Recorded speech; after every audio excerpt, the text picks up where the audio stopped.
Hello, and welcome to a very special edition of the Piano Men with Stanley Carr. I've got a very special guest with me tonight. I'm pleased to welcome Amy Frederick to the show. She's a freelance musician who plays and teaches piano, the Hammond organ, and keyboard. She's very active around the music scene in Nashville and can be found on stage with local and touring R&B, blues, rock, and country/pop bands, as well as in the studio recording with independent artists. She also serves as staff accompaniment at the Harpeth Hall School and has played concerts and shows with the Paducah Symphony, Orchestra, Kentucky of Bowling Green, Chaffin's Barn, Circle Players, and local comedy improv. And she's a graduate of Belmont University, where she earned a Master of Music in piano performance and currently teaches a studio of 25 up-and-coming musicians. And she's also got a podcast that we're going to talk about in just a little bit. But Amy, welcome to the show.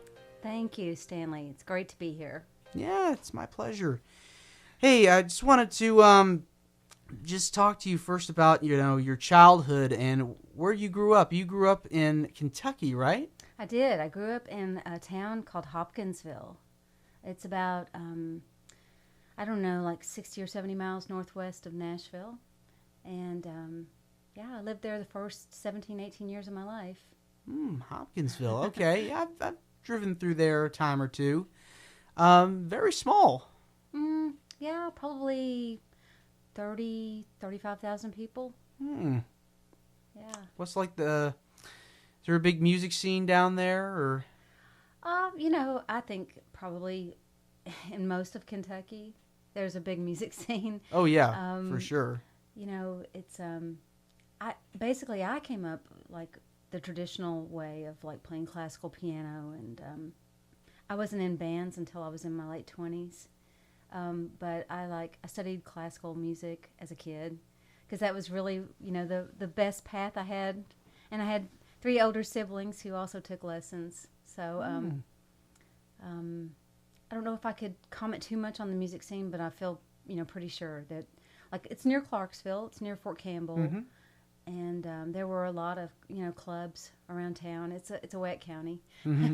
So, yeah, I feel sure that there was a thriving band scene. Yeah. Musical family. Gotta love it, right? Did you take lessons with your siblings? They are a lot older than I am. And so they had lessons before I was born, And then when I came along, I started because I think I just thought that's the thing that we do, We all do this, so I'm just going to do it too. And, lucky me, I inherited, their books that had markings in it, things like that. Yeah. But I probably still made all the mistakes you can make. But, we all took lessons. My mom and dad had a piano, and they wanted us to take lessons, so we did. What were, some of the first songs you remember learning? Well, let's see. So we used this really old method called the Leela Fletcher method. And, I think I was probably in the first 4 or 5 books of that method. Turkey in the Straw, I think, was probably a early favorite of mine. But I liked all kinds of music. I grew up in the church, and both my sisters played for church, so I knew religious music. My dad loved,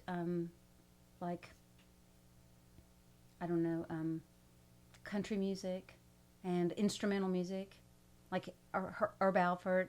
Mm-hmm. And he would watch the Lawrence Welk Show and Hee Haw, and, he was into all kinds of music. Really old school country. Mm-hmm. Yeah, some of that, too. We'd listen to the Grand Ole Opry sometimes. Mm-hmm. So, and my mom, she had a song for every occasion. We used to always say she would sing, no matter what we were doing, she had a song for that occasion. So, a true musical family. Yeah. Right there. I mean, that's incredible. Yeah. What were, some of the first records or CDs? I guess we'll say records and cassettes, because that was, I'm guessing that's when in the time that you started listening to music and grew up listening to music. What were some of the first records you bought? The first record I bought was a double LP of Steely Dan's Greatest Hits. Ooh, I was in good seventh choice. grade. And when I came in tonight, you were playing, the show, prior to yours was playing Dr. Wu. So that was pretty cool. Yeah, that's the first album that I bought. I had singles before that. I remember buying Helen Reddy's Angie Baby as a kid. It was a spooky, creepy song. And my brother was really into rock and roll, so I listened to all of his albums. And then I had a sister who was also into rock and roll, but they were into different kinds. Yeah. So I got really, exposed to some great music. And then my oldest sister loved music too. So the Beatles, I want to say Led Zeppelin, Pink Floyd, Paul Simon, Billy Joel, Elton John, all of that, Fleetwood Mac, all that stuff was, I was very familiar with it. And my brother brought home a bass guitar. He went to college and brought home a bass guitar. So we started putting together like a band, and we would play songs, play a lot of Beatles songs and things like that. So The Beatles are just one of the most influential bands of all time. They Yeah. really, really are. They've done rock, they've done pop, they've done hard rock, heavy metal, just really, really influential and transformative to the music that you hear today. And just, it's amazing to see how much influence that they have had upon so many acts over the years. Oh yeah, yeah. And if sometimes I'll just bring them back and just play them for a week or two on satellite radio in my car, Sirius radio, and just listen again and again and again. And always I'm struck with something new every time I come back around to them. They're amazing. Yeah, I mean, hats off to Lennon, McCartney, Harrison, and Ringo Starr. I mean, talented songwriters and singers and musicians in their own right. But the Beatles, who else were some of the people that you really grew up listening to and made you go, this is what I want to do? Oh gosh, I would have to say probably Fleetwood Mac, and I think people would probably say that about me, that if they ask me to sing on a gig, then if I do Stevie Nicks, I can do that pretty well, because I really liked her. I just resonated with her. I remember when Dreams came out. I know where I was the first time that I heard that song. Really? Yeah. That's such a good song. Yeah, it really struck me, Yeah, the Rumors album had some big hits on there. Dreams was one of them. Go Your Own Way. Don't Stop. You can't beat that. Yeah. Can't beat that. Okay. So Yeah. Stevie Nicks. All right. So tell me about some of the first gigs you remember playing. Oh gosh. Well, the first gig I played was for a Baptist church. This little bitty Baptist church hired me to play for their Christmas cantata program. I think I was in the 8th grade, and I think they were just looking for some help, and they called my piano teacher and asked if she had anybody in the studio that could handle it. And then they called my mom, and my mom said, "You do know she's 12 years old, right? Are you sure about this?" And so I did it. It was really a good experience, and then it probably a light bulb came on that, oh gosh, you can make money doing this. And 12 years old. Yeah. Wow. Well, I mean, there's nothing wrong with starting young and eventually working your way up and becoming, reaching, the top level. It's really cool. I've talked with many people before. They've talked about getting started in the church, and that's kind of how they began their musical education. I'm sure it had to be a little nerve-wracking at times, but I'm sure you got over that pretty good. That's a great question. I've thought about that a lot. Why was I not scared? And I mean, I really wasn't. For some reason, I was, just certain I could do it. And I just wouldn't take any other, attitude toward it, except for that I'm going to do this and I've got this. And I don't know what made me that way.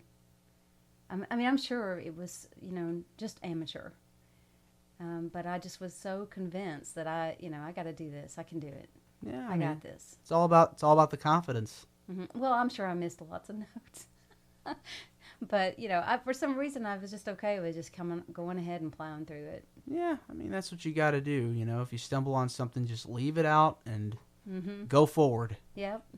That's all you can do. Okay. So following that, what can you tell me about some of the other gigs? Did you stay with the church, or did you start, going, okay, I want to start doing more pop or rock kind of stuff? Mm-hmm. Well, so I played a few musicals, and then I actually went to college and majored in English, and my first year. And, looking back, I think that was, probably the thing that I thought I would do the best.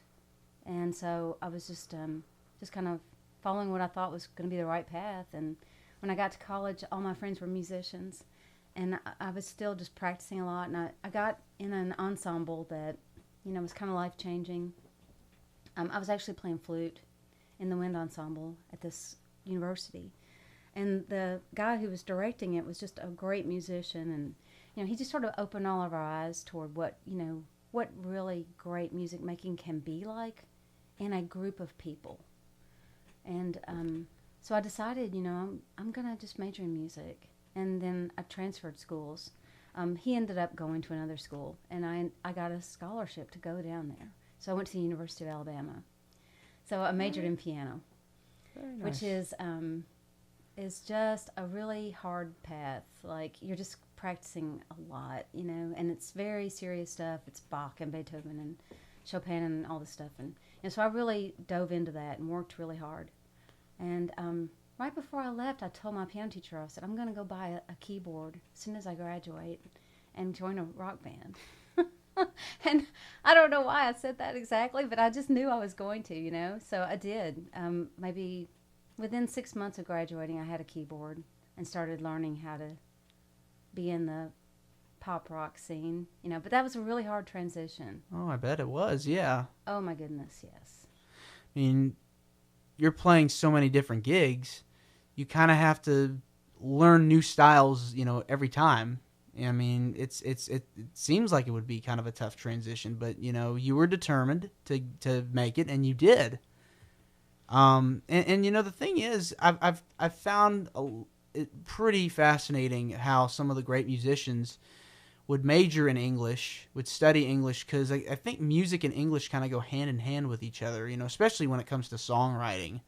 When you first started writing songs, what came natural to you? Was it the words, the lyrics, the words, the lyrics, the music itself? I think music comes more naturally to me. I think I can write words, but I'm not sure that they really connect in a universal way with people, But I think I can write music that does connect more, I think my lyrics would be more personal. And when I wrote songs, I had co-writers. Okay. Who tended to be really great lyricists. Mm. So I tended to work best with those Sure. people. They always say to have the rhyming dictionary in handy with you. Yeah, I do have one. I have a really old one that my brother gave me, actually. Ooh, how cool is that? Mm-hmm. All right. So you're determined to be a rock star, and you majored in piano. So tell me about some of your time in college majoring in piano. What kind of pieces of advice did you take away from your time there, and any memories of any gigs you played during that time? Yeah, I played one jazz gig there, and it didn't go well, and so I was really mystified by the jazz world, but really sad about it. Like, I wanted to know, how to do that, and it's a very different world from the classical world. The classical world is about perfecting a certain set of repertoire, and you do a lot of repetition, every day, so that you can get really, really solid. And just perform it flawlessly. So Sure.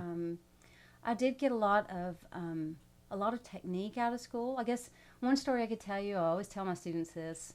I got to school and I was so proud of myself because I got all my scales. Scales is a big part of playing piano. Oh yeah. And I got them all like about 80 beats per minute. I have 16th notes at 80 beats per minute. Yeah. And that's what was listed in the catalog for admission. You must have your scales at this speed. So I met my new teacher, and I told him, I was like, well, I've got my scales where they need to be. And he said, oh, yeah, where are they? And I said, 80 beats per minute, 16ths. And he said, oh, that's nothing. I want him at 160 by Christmas. Ooh. He wanted them twice as fast. So, and that's kind of the nature of how it was, being a classical piano major. They're working you hard. You're always getting one up, like, okay, so you did this. Well, can you learn 2 of these or whatever? And but I did do it. I got him up to that speed by Christmas because, I was there to do a good job with it. Yeah. And it did help me. It helped my playing a lot. It changed my playing. Yeah, I mean, it's always good to have that discipline. Fundamentals, yeah. The fundamentals. Yeah, but there were problems, with that whole approach for me. I wasn't really connecting like my ear with my eye. Really? Not really. And I think, to be a great piano player, you need to have kinesthetic powers. Yeah, your fingers. And just know your way around so that you can just put your arm somewhere and hit the right note. And, there's 3 motions you do. You do up and down, in and out, and back and forth, side to side. Yeah, it's a lot of muscle memory. Yeah. That requires a lot of muscle memory there. Yeah. But then your eyes and your ears also are superpowers, and if you can get all 3 working together, then you really got something. And I think, I had like 1.5. Okay. At that point. And then after I graduated, I joined a band and started learning, songs. But I had to chart everything out and use the charts, I couldn't just chart it and learn the song and then, eventually I would know the song and not need the chart.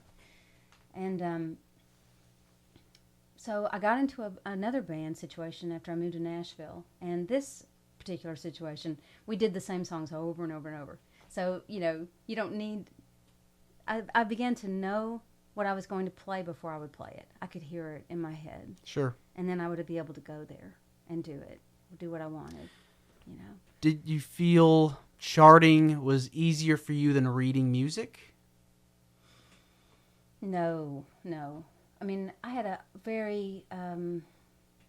I guess probably my sense of vision, was probably the strongest thing that I had. I led with that. Okay. So, and a lot of classical pianists do. I mean, they're really good readers. Mm-hmm. There's some amazing sight readers in the classical world. So, do you feel like there were certain challenges to reading music as opposed to charts? Which do you prefer personally? now I prefer charts. Okay. Because there's a little bit more freedom in that. But it's you think of music in terms more of like, instead of note by note, you think, okay, I'm playing this chord progression. Okay. Yeah, I could see that. I guess learning by ear is definitely helpful the older you get and the more practice that you get over time. You hear the key that the song is in, the melody, and over time it becomes natural. Yeah. Yes. That is such a joyful feeling. It is. When that happens. It is. It feels very organic. Mm-hmm. And when I take solos, you can sort of, you can almost be spiritual, or you feel that you're channeling something that comes through, from somewhere, and it comes through you and out. You hear it, you play it. Yeah. You send it out. I mean, it's like singing, basically. It is totally like singing. You're going through your diaphragm, and you're like, let it out. You know what I mean? And speaking of solos, I've got a little bit of a solo here that you did several years ago from a gig you did at the High Watt. Tell me about that. Yeah. So when I first started playing in Nashville for real, I got asked to play on this professional musician jam show called Loud Jams. And this was a song, I guess you're going to play Shadows in the Rain. Yeah, this is a sample from that, yes. Okay, so this is a Sting song. But we would all just sign up for songs and maybe have one rehearsal, maybe no rehearsal, and all these professional musicians would come and play these songs together. Hmm. And so it was a great networking event. It was a great musical event. It was very inspiring. We all worked hard to make our performances as good as possible, and made a lot of friends. Yeah. Like an open mic night, I guess. This Mm-hmm. is what this is. Yeah, All right. for pro musicians. Very cool. All right, let's take a listen. All right. You're tuned right here to the Piano Men. I'm chatting with the lovely Amy Frederick tonight about her illustrious career in the music business. That was from the High Watts. Wow. One of the most legendary clubs here in Nashville. I can't believe, I guess it's not around anymore. Yeah, I think that whole entertainment complex closed. Yeah, Mercy Lounge, Cannery Row. Wow. I mean, COVID definitely changed the landscape for so many people. Mm-hmm. So many people, so many venues lost. I mean, how did you deal with that when that happened? Well, I really didn't start playing in Nashville like full time until after COVID, or right, as we were coming out of COVID, I started working more and more in Nashville. But I was working at BB King's. I got hired in June of 2020, of all times, by one of the house bands at BB King's. And we worked until November, and then BB King's closed, and they were going to reopen in March. So they were going to take off a little time because of COVID. And then, the tragedy downtown happened with the bomb. Yeah, Christmas. And that closed BB King's. So that I would have to say that one affected me directly. And then all these other clubs are just, incredibly sad for so many people, so many musicians. But BB King's affected me. Such a gut punch, personal man. level. Yes, it really is. Yeah. I mean, so many hardworking musicians who've busted their butt night after night have been playing at these clubs for years, and to see all that kind of dwindle down, where do you see kind of the future of music in Nashville heading? Well, hopefully new clubs will open. I'm just gonna try to be positive here because Yeah. I believe in music. I believe this is a great musician town. I know there are some really good venues right now. A lot of my friends are playing, at Acme. Yeah. Analog. 1230 Club. I know a lot of people that play there. There's just, and I don't want to leave anybody out, but Yeah. there are still, good rooms to play in, and hopefully things will turn around, as we continue to come out of this. Yeah, I know. It's been over almost 3 years to the day. I can't believe it. Yeah. So let me ask you this. So I see here that you spent some time performing in Japan. I did. Wow. How was that? It was great. It was at a time in my life, that I could just pick up and go, and it was really a great experience. At the time I was married and was part of a duo act.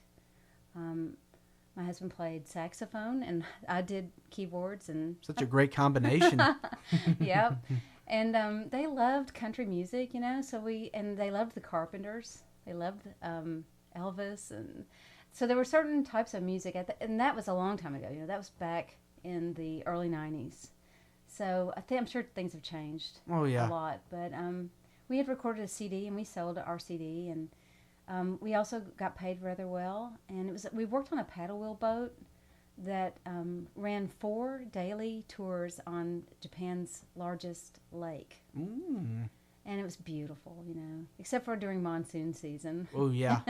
But I learned how to say, it's what a lovely day it is, or something like that. And it would get a laugh, when the rain was pouring down. And but yeah, it was good. It was a really good experience. Japan seems like a pretty beautiful country, lots of culture. Mm-hmm. What do you remember about your experiences there as far as like the culture was? How was it different from here in America? I remember the food. The food was incredible. You know, the restaurants were some of them were very, very small, and the cook would cook for you individually, you know, based on what they had in the kitchen. They would recommend to you what they wanted to make for you. Mm. And so you would say, yeah, sure, I'll try anything. And, you know, there were lots of interesting things that they made. We were near Kyoto, so we went to a lot of shrines. We saw them making, you know, brooms and all kinds of just interesting things, pottery, dolls, just, yeah, it was incredible. Very unique. Very unique. So they loved their music. Yeah. Yeah, and they got to take in, you know, what you said, 4 months you did this? 4.5 months. 4.5 months. Wow. Yeah. Seems like an amazing time. Yes. Very amazing time. So again, what brought you to Nashville? You know, I always kind of knew I wanted to be here. And I remember dreaming when I was a kid that I would ride my bike from Hopkinsville to Nashville. I would just dream the bike ride all the way to Nashville. And like Highway 41 was kind of the road, you know, that was the back road that you took years ago. And it was really beautiful. There were so many trees. It was so green and all. And that dream was just very pleasant to me. So I don't know. I just always kind of thought I would be here. Sure. And you've played, you know, like I said earlier, like with a variety of musicians and playing in all sorts of genres. I like that. You know, it's good to be well-rounded and have that experience. Do you feel it's important to be well-rounded as a musician? I think it's kind of crazy, but because it's just a lot of, you know, it's a lot of work. But I really love it. It works well for me. I don't know if it's good for everybody, but I think it's worked great for me. You know, last week I think I had 3 or 4 different gigs, and they just ran the gamut of stuff. Like I played on a show. It's Sunday Night Soul at the 5 Spot with an all-female band. Ooh, cool. It was incredible. It was just wonderful. And then a few days later I played a Maze tribute show at Acme, which was like just a 20 songs by the band Maze. They were like a 70s R&B band. And so, you know, that was like a history lesson. I mean, I'm just learning all the time, learning something new. And then I accompanied a bunch of flutists at NAMTA this weekend. And that's like Nashville Area Music Teachers Association Festival. So they were playing Gobert and Debussy and, you know, a Bach, Vivaldi. Yeah, you know, all the classical artists. Right? Yeah. And so it feels a little crazy, but it also feels there's a part of it that feels good too. Well, like I said, it's going back to the education, the theme of education. You know, you learn something new. You know, no matter how old you are, you're still learning as a musician. Yes. So all the time. It's very important. Oh, yes.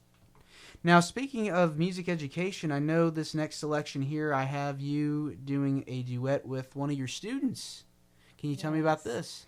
I think this is, I believe this is Debussy. I'm not 100% sure. It's just been a couple years. But this particular student, she loved piano music, you know. And so, yeah, I play a lot of duets with my students. Oh. That's a really good way for them to learn and for me to support them. Well, for sure. So how long have you been teaching? Well, you know, I taught right after I graduated college, and then I took a break for a while, and then I went back to teaching. So it's hard for me to say how many years total, but you know, probably 25. 25 years. Okay. Probably. Wow. At least. Okay. All right, let's take a listen to this duet right here on The Piano Men. And we're back right here on The Piano Men, talking with Amy Frederick tonight. Yeah, I mean, duets with students, wow. I find that very fascinating. That's a really good way for them to learn how to play. Yeah. Yeah, that's, you know, that's one thing that I love to do with students, and I also love to write arrangements for them. Like if a student, if there's a song they really, really love, and I'm having a lot of trouble reaching that student, you know, I will arrange that song and get them playing something they really love. I try everything I can think of, to pull a student in and get them to improve and get them to get that light bulb to go Sure. on. Do you find it to be challenging at times with helping students? Oh yeah, I'm driving down the road thinking about my students, or in the shower, or I'm thinking about it all the time. What can I do that's going to make this journey clear up for them? How can I address this situation or deal with that situation? What do you think is your favorite part about teaching? Oh gosh, that's a great question. Maybe it is the problem solving aspect of it. Just trying to figure out how to reach them. But I think actually really probably it's more just enjoying their successes. Yeah. Seeing them progress. I've had a lot of students that have gone on to do big things in the music business. I had, somewhat. I've had maybe 3 who've gone on to major in music. One student was at Belmont for a year, and she was on the Nashville show. Ooh. Yeah. Very talented young lady, a great piano player. And let's see, another one of my students went to Lipscomb. She graduated last year. I saw her senior recital. It was incredible. I'm so proud of her. And she is in Nashville right now. And then I had another student who went to, I feel like she went to Lee University. University. Yeah, I can't remember what she majored in, but it was something, I think maybe music therapy, maybe. I've had some students do some things with music. And a lot of them are in like their church praise bands. That's sort of the new thing, we used to do rock and roll or garage bands or whatever, then a lot of kids are doing praise bands at church. Yeah. It's a good way to learn. Totally. And so they're learning chords, how to play chord symbols, how to read lead sheets and number charts and stuff. I like for my students to do that. Yeah. Nashville number system. Absolutely. Yeah. I'm not a purely classical teacher. Yeah. It's just, I don't know. I feel like I want them to get a little bit more, ear, eye, body connection. That's it. Yeah, it's like you're talking about earlier, with the eyes and the fingers and moving your hands, and it's like you're riding a bike, essentially. Mm-hmm. One motion. Yeah. Yeah. Now, you played with a band for many years called Roxelle. True. Any fond memories of that? Oh gosh, I could write several books. That band was the first band that I joined after I moved to Nashville, and it used to be called Liberation, and it was a really well-known band in South Central Kentucky in Bowling Green. They worked at a place called the Executive Inn, and they had been around there for many years before I joined, and they were there in the era of matching polyester suits and hotel lounge work, And when I joined, the band worked 6 nights a week. And so that's really why I started being able to play by ear. Sure. Because, we were playing the same song 6 nights a week, and I started just putting it together. Right. How to. Right. Yeah. It's hard to explain. It was totally, though, a huge revelation, a shift. Big shift. Sure. And this was a rock band. Yeah, well, it was mostly country at that time, but it was also like, top 40 hits. Oh, okay. Yeah. Like a mix of everything. Mm-hmm. Sure. George Jones to Tone Loc. Oh, okay. 6 nights a week. Yes. Wow. Yeah. Were there any specific gigs where you guys got a lot of people? Oh gosh, yes, all the time. So geographically, Bowling Green was surrounded by dry counties. Mm. And we were in a hotel. So people would come to Bowling Green for the weekend. The hotel had a pool. They'd go shopping, go to restaurants, and come hear us play. I mean, it was incredible, actually. It was like the hot ticket in town. It was. We had a lot of fun. Yeah. And you guys wrote songs together? Not much. A little bit. But the lead guitar player was a songwriter in town. He probably still writes. Okay. He wrote some hits for Aaron Tippin, and and then eventually he left the band and we moved to a different location. But I was in that band for many, many years. Ah. And COVID really played a huge part in ending that situation because, it just wasn't economically feasible to keep it open when you can't even run your business, Sure. So, That's hard. yeah. That is hard. Well, Yeah. yeah, we were talking about COVID earlier and with how the music scene kind of affected the pandemic and what was going on. What was like going through your mind at the time when the pandemic shut down and you guys were still touring or still playing? I knew it was coming. I can't really tell you how I knew, but I really knew. And the last night that we played, I told everybody good night. And I felt it was goodbye, honestly. And we did play a few more gigs, in different locations, but we really didn't play very many more. And I had a Hammond organ there, so a couple of months after we played our last gig, I had to go up there and get all my things out of the room, But they weren't open. They couldn't be open. Kentucky had different regulations than Tennessee. Sure. So they weren't open at all. It's been an interesting time. I think I was gigless for a couple of months, and then I got the call to play at B.B. King's. The cool thing, the one silver lining with the whole pandemic is that, there's all these different streaming opportunities now for musicians. I mean, entertainment-wise, streaming and everything's been taking off, but for musicians, you got live streams and virtual concerts and all these different things. It's amazing how much technology has affected the music industry. Yeah, I'd have to say to you that Zoom piano teaching probably saved my my income, through that year, because I taught so many piano lessons by Zoom, and now there are better ways to do it than that, but there are teachers who just only teach by streaming.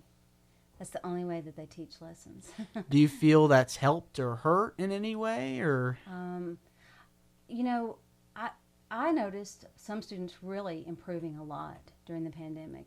And I think it's because they really took some more responsibility. Sure. I hope, and I believe that my teaching improved because I got more specific. I had to say exactly what I meant and what I wanted.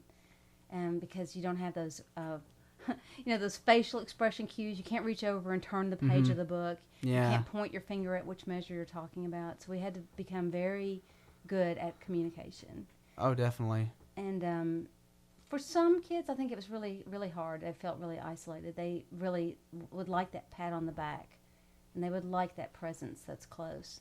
But some people did thrive and improved a lot. Yeah, it's definitely more convenient for people to take lessons virtually now than... Yes. Yes. So, have you gotten anybody back in person since? Oh, yes, almost everybody. Okay. I think I still teach maybe 4 or 5 students virtual lessons, and those work just fine. Yeah. I'm game whenever someone's sick and they really still want to have a lesson to do that. I'll Yeah. always do that. Sure. Yeah. Well, we're going to play, this next selection here is this wonderful organ solo here from the song Bridge Over Troubled Water. What can you tell me about this? Yeah, so last month I went to Ohio with Heidi Burson. She's a great, fantastic soul singer, and she did a show at Kent State University. Took like a lot of us Nashville people with her. She did like a 2-hour show of Aretha Franklin songs, and she plays piano. Wow. And she's a great piano player and a great singer. And I backed her up playing organ and a little bit of strings. little bit of electric piano, But she took a full band there, and it was really great experience. Really? Yeah. So cool. All right. We're going to play Bridge Over Troubled Water right here on the Piano Men. Oh, that is just gorgeous. Absolutely gorgeous. Yeah. You're tuned right here to the Piano Men with Stanley Carr. I'm chatting with Amy Frederick tonight about her illustrious career in the music business. And you have a podcast. I'd like to promote it real quick, called Confessions of a Keyboardist. How'd you get started with this? Yeah. Well, I don't know. That's just another one of my crazy ideas, but I always kind of wanted to have a show, and I thought, I'd really like to have some friends in Nashville who play keyboards. And I'd really like to get close to these people and, pick their brains and try to help my students, by passing along information that people give to me, on how they're doing it. Yeah. Because it's pretty complicated. There's a whole lot to this.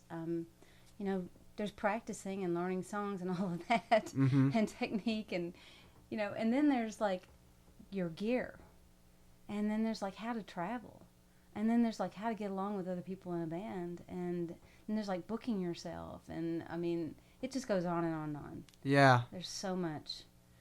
It's the other side of the music business Mm-hmm. that you're educating people about. That's really good to know. Yeah.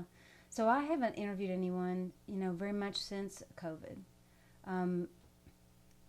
Mixed feelings about that. I'd kind of like to get back into it, but I think I had, over I don't know how many episodes. Oh my goodness, I need to look. I don't remember, but I talked to a lot of people, and I learned great stuff from just every single one of my guests.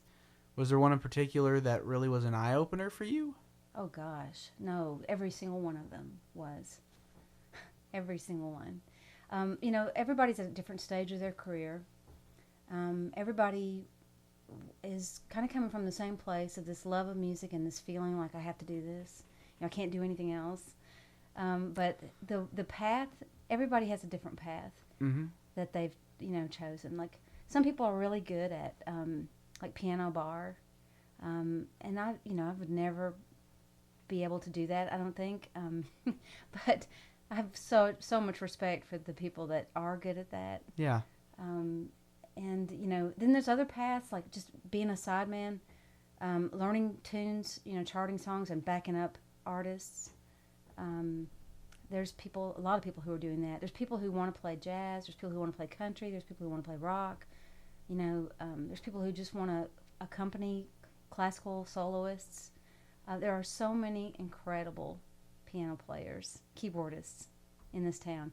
There's people who are great Hammond organists, and a couple of people that I interviewed have since passed on. Aww. And it's so wonderful to have that recording Mm-hmm. of them, Yeah. to have that conversation. It's there, Yeah, it's That's- forever. Yes. You know what I'm talking Yeah. about. Yeah. Of course.